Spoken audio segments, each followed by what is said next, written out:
전문가들 한번 봅시다.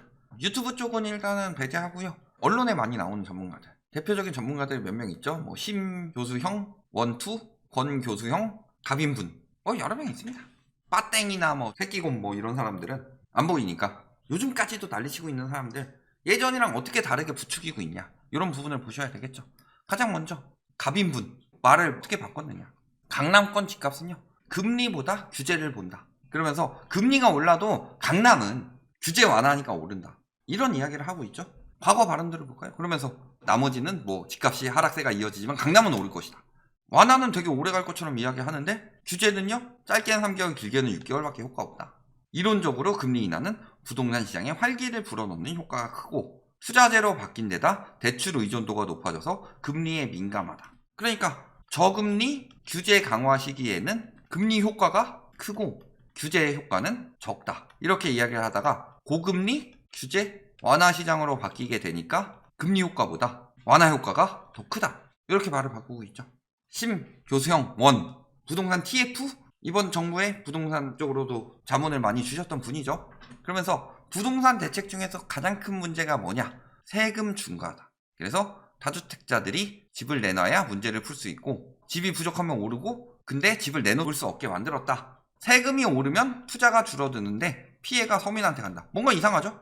투자가 줄어드는 건 수요가 줄어드는 거고 내놓지 않는 건 공급이 줄어드는 건데 둘 다 같이 감소하는데 수요 감소도 서민한테 피해가 가고 투자자가 줄어드는데 왜 물량이 줄어들어요? 물량이 쌓여야지. 말도 안 되는 소리를 했지만 세금 중과가 문제다. 이런 이야기를 했죠. 공급에 대해서는 윤석열 차기 대통령이나 이재명 후보나 둘 다 완화를 했는데 세금에 관해서는 이쪽은 전면 완화고 이쪽은 일부 완화, 일부 강화죠. 세금에 대해서 예를 들어서 양도세 같은 경우는 둘 다 완화한다고 그랬는데 보유세 같은 경우는 얘기가 달랐죠. 그러면 세금 완화를 하면은 매물이 많이 나오고 집값이 떨어진다. 이 이야기를 해야 되는데 야당이 잡으면 집값이 오르고요. 당시 야당이죠. 여당이 당선되면 규제 강화나 세금을 더 부과할 것이다. 세금 때문에 매물이 안 나오면서 집값이 올랐다고 하더니 야당이 잡으면 세금 완화를 해서 집값이 오른다. 그러니까 결국에는 완화를 계속 유도하면서도 집값이 떨어진다는 이야기를 하지 않는다. 자신들이 이야기했던 것들을 자신들이 부정하고 있다. 뭐라 그래요? 또 다른 이분은 교수라고 하기엔 좀 그렇죠. 캘리포니아 대학 교수요? 어떤 대학인지는 뭐 인터넷 대학 교도 아니고 인정받은 데도 아닌 것 같은데 뭐 계속 이렇게 써주는데 정부가 부동산 대책을 쓰면 쓸수록 가격은 상승한다. 규제책은요 가격을 상승시킨다고 합니다. 규제로 인해 거래 가능한 아파트가 줄어든다. 규제 강도가 강해지면 상승기는 길어질 것이다. 그런데요 규제가 풀리면 집값 상승이 불가피해질 텐데 다 보이죠? 어떻게 계속 말 바꾸고 있는지. 왜? 규제에 관해선 지금 올바른 말을 하고 있습니다. 과거에 규제가 강화돼서 심리가 떨어질까봐 자꾸 심리를 조정하면서 일어나지 않은 일들에 대해서 가정에서 이야기를 하는데요. 규제가 강화되면서 매물이 줄어든다. 자, 양도세가 강화되면서 매물이 줄어들 수는 있죠. 근데 보유세가 강화되면서 매물이 늘어나는 부분에 대해서는 아무도 이야기하지 않는다. 그렇다면 보유세가 강화되었는데도 집값은 왜 계속 올랐을까요? 보유세가 강화되었음에도 금리가 떨어지면서 부담이 줄었기 때문이죠. 보유세가 엄청나게 강화돼서 금리 떨어지는 거 이상의 부담을 줬으면 집값이 영향이 갔을 겁니다. 그래서 보유세와 금리가 동시에 올라갔던 2018년 11월에는 집값이 떨어지기 시작했고 대선 이전까지만 해도 집값이 하락 추세를 이어가고 있었다. 그런데 보유세가 완화되면은 금리 인상분보다 더 나아지지 않을까라는 생각으로 지금 집값이 변화하고 있는 거죠.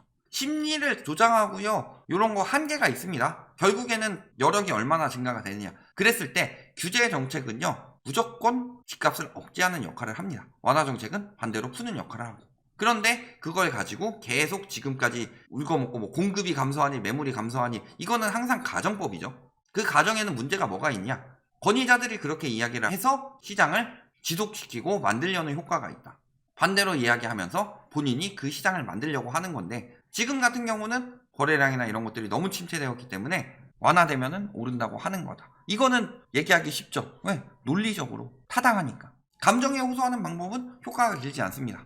그래서 봐야 될 게 통계나 금리를 이야기를 하는 거고 금리가 강화됐을 때 항상 부동산 시장은 침체가 되기 시작했죠. 특히 원금 부담이 굉장히 심해졌을 때. 그래서 과거에는 원금 부담이 지금보다 훨씬 적었기 때문에 금리가 높고 금리가 올라가는 시장에서도 조금 더 버텼지만 지금은요 일단 규제가 풀린 게 없죠. 많이 강화되었고 여기서 금리가 원금이 많이 불어난 상황에서 금리가 올라가기 때문에 금리가 조금만 올라도 효과가 금방 나오는 거다. 자, 권형 이제부터는 부동산 학회장 하셨던 분이죠. 굉장히 그쪽에 편파적으로 이야기를 할 수밖에 없는 분이다 라고 하면서 뭐라 그래요? 규제하면 시장이 안정될 것이라는 잘못된 생각을 가지고 있었다. 그러면서 규제 완화의 효과는 단기적으로 상승시킬 수 있지만 장기적으로 안정화에 도움이 될 것이고 규제 완화, 용적률 완화 이런 거 해줘야 된다. 근데 뭐라 그래요? 규제를 이제 한꺼번에 풀면 집값 상승으로 이어질 수 있다. 이분은 좀 오래 하셔야 되기 때문에 이렇게 이야기를 하죠. 왜? 한꺼번에 풀면 상승으로 이어질 수 있는 건 누가 봐도 아는 겁니다. 뭘 풀어야 되냐? 재건축 규제로 인해서 재건축이 안 나온다. 재건축의 3대 규제 뭐 있어요? 분상제, 재초원, 안전진단. 근데 얘네 둘은 절대 건들 필요 없습니다. 요거 가지고 속도 조절하면 돼요. 분양가 상한제 때문에 재건축 초과이익 환수제 때문에 분양을 안 한다는 경우는 못 봤습니다. 오히려 이게 있음에도 불구하고 안전진단에 막혀서 징징댔던 단지들만 보였을 뿐이지. 근데요, 입주가 적을 때 재건축을 많이 추진하는 건요, 분상제가 언제부터 언급이 됐냐, 언제부터 안전진단이나 이런 걸 강화를 했냐, 잘 보셔야 됩니다. 입주가 줄어드는 시점이 돼가니까 이야기를 한 거예요. 왜? 입주가 줄어들 때 멸실이 늘어나면 위험하니까. 이거 재건축 재개발로 공급이 된다고 하죠? 4, 5년 후에요? 그런데 지금 필요한 건 뭐? 당장 집값 잡는 거죠. 당장 집값 잡을 때 멸실을 늘려야 돼요?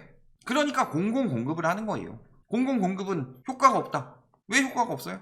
서울에 집 지으면은 실수요들이 뭐 저기 평택, 인천, 화성 이런 데까지 밀려났는데 서울에 그거보다 싸게 집 지은다고 하면 그 사람들 오겠어요? 안 오겠어요? 서울에 있는 사람들 집값 너무 비싼데 저렴하게 경기도까지 안 밀려나고 여기 살 수 있다고 하면 엄청나게 도움이 되겠죠. 선택지가 늘어나는 건데 전세도 마찬가지고. 그런데 무조건적인 반대죠. 왜 민간만 풀어야 되냐? 민간은 공급 효과는 적은데 집값 상승을 시키는 효과가 높기 때문이죠. 그게 푼다고 하니까 나오는 거고, 과거 박근혜 정부 때 부동산 3법이 시행이 되면서 재건축을 중심으로 가격이 폭등한 장세가 지금까지도 이어졌다. 그런데 푼다고 하니까 집값이 오르니까 뒤늦게 속도 조절 이야기하고 있는 거죠. 뭐라 그래요?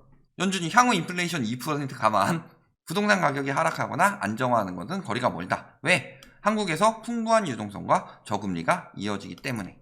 그래서 내년까지도, 그때 21년이니까 21년에도 인플레이션이 심각해지긴 했지만 21년도에도 저금리 기조는 풀리지 않는다. 그래서 21년도 저금리 때문에 올랐다. 맞는 말이다 칩시다. 근데 뭐라 그래요? 이제 와서 금리 인상되니까 DSR이 적용되는 상황이기 때문에 획기적으로 바꿀 것이 적용되지 않는다. 자, DSR로 인해서 유동성이 축소가 됐죠.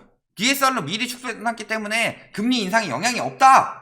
저금리 시행됐을 때는 집값이 오른다고 했으니까 그러면은 금리 인상기에는 집값이 떨어진다고 해야 되는데 안 떨어진다고 하는 거죠. 뭐 때문에? DSR 때문에. 그렇다면은 DSR이 금리 인상보다 강력하고 먼저 적용이 됐기 때문에 DSR이 시행되는 시기에는 떨어진다고 이야기를 했겠느냐. 대출을 억제하는 것으로는 부동산 가격을 제어할 수가 없다. 계속 저렇게 말을 바꾸고 있다. 이용 말고 이용 못지않은 분 있죠? 서형 임대차 3법 20년 8월이죠. 5억 넘었고 뭐라 그래요? 임대차 규제로 인해서 공급은 줄어들고 있는 반면에 수요는 유지된다. 이 이론이 왜 나왔는지 모르겠어요. 임대차 규제가 생겼어요? 그럼 공급이 줄죠? 이 공급이 왜 줄었어요? 재계약이죠. 그러면 수요는 줄는데 수요는 유지된다고 그랬어요? 그러면 수요는 계속 유지되고 매물만 가지고 공급, 왜 수요는 본인이 모르겠으니까 그렇게 생각한다고 칩시다. 그러면 공급은 줄었으니까, 공급이 줄었으니까 임대차법 때문에 전세 가격이 올라간다. 물론 그렇게 이야기할 수는 있어요. 수요가 유지된다는 전제 자체가 잘못됐지만. 그러면은 올해 8월엔 뭐라 그래요? 임대차 3법에 적용되지 않는 매물이 시장에 잔뜩 나온다. 즉 매물 증가죠. 매물 증가인데 무조건 우상향. 시장보다 낮은 가격에 매물이 없다. 시장 가격이 이미 갱신 계약보다 신규 계약의 가격이 떨어졌어요. 근데 낮은 가격에 매물이 없다. 가정이 잘못됐죠? 우상향. 매물이 나오는데 우상향. 공급 증가로 인한 우상향. 이 뭔 개소리야! 공급이 줄었기 때문에 우상향했는데 공급이 증가하니까 우상향한다. 그러면서 세금 완화나 이런 완화책을 뒷받침하기 위한 기사들은 엄청나게 많이 나오죠. GDP 대비 세수입 비중을 이야기를 하고 있는데 뭘 봐야 되냐? 집값 대비 세수입 비중을 봐야 되죠. 그걸 말하는 게 실효세율이죠. 그랬을 때 미국의 실효세율은 0.44로 소폭 조정됐고 우리나라는 0.174입니다. 그러니까요, 강남보다 뉴욕의 집값이 싼 겁니다. 세금이 충분히 강화되었기 때문에. 그런데 GDP 대비 세수입 비중을 이야기를 하고 있어요. 버는 돈은 적은데 집값만 잔뜩 올라간 나라에서는 GDP 대비로는 세금이 비싸 보일 수밖에 없어요. 그런데 핵심은요, GDP 대비 세수입은 소득세 같은 데나 보세요. 근로소득세 같은 데나 봐야 되는 거고, 집에 대한 소득세는 집에 대해서 봐야 되죠. 보유세는 집값에 대해서 봐야 되는데 GDP 대비 세수입 비중으로 언론 플레이 하고 있는데 요거를 비난하는 언론이 거의 없어요. 왜? 전문가들도 없어요. 다 이거 가지고 아싸 건수 잡았다 하면서 우리나라 세금 겁나 비싸다 완화해야 된다 이딴 이야기나 하고 있는데 아니죠.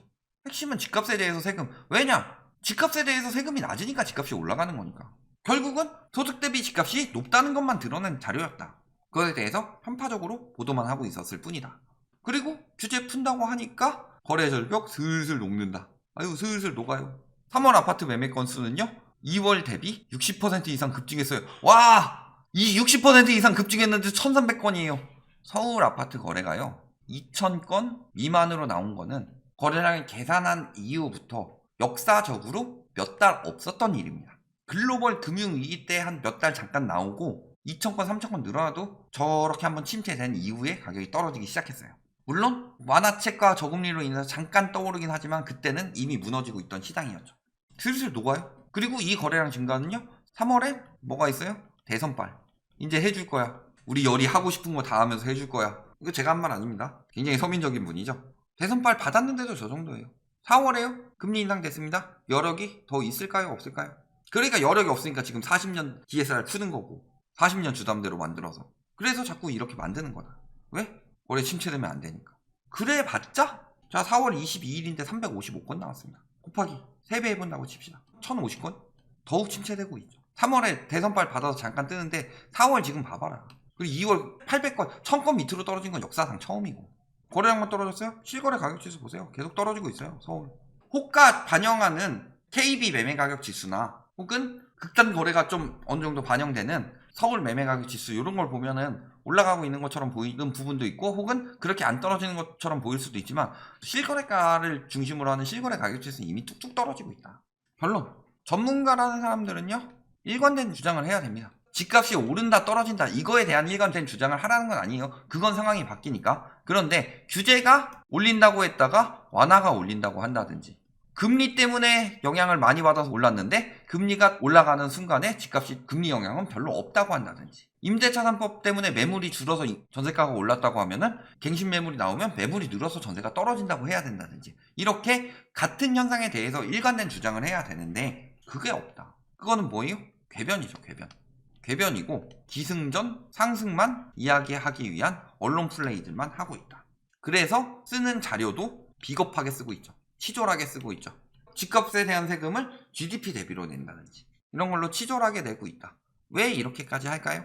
그건 저들이 저기서 소득을 올리는 건설 마피아들 중 하나일 뿐이고 그런 사람들의 비중을 굉장히 높여서 언론에서도 보도를 해왔죠. 하지만 말을 저렇게 바꾸고 있다는 것 자체가 본인의 신뢰도도 달려있을 텐데 시장이 심상치 않기 때문이죠. 어떻게든 지금 시장을 살리려고 안간힘을 쓰고 있을 뿐이다.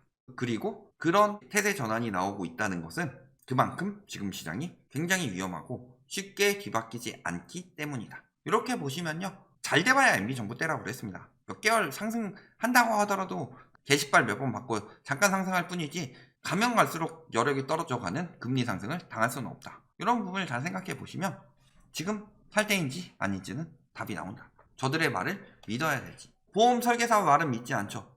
왜? 나한테 팔면은 저 사람에게 소득이 떨어질 거 알기 때문에 저 사람이 나를 새치어로 구슬린다는 게 보이기 때문에 똑같은 겁니다. 지금 전문가들, 부동산 전문가라는 작자들 소속을 보면 답이 나오고 나한테 그 이야기를 하는 것 분명히 이유가 있다.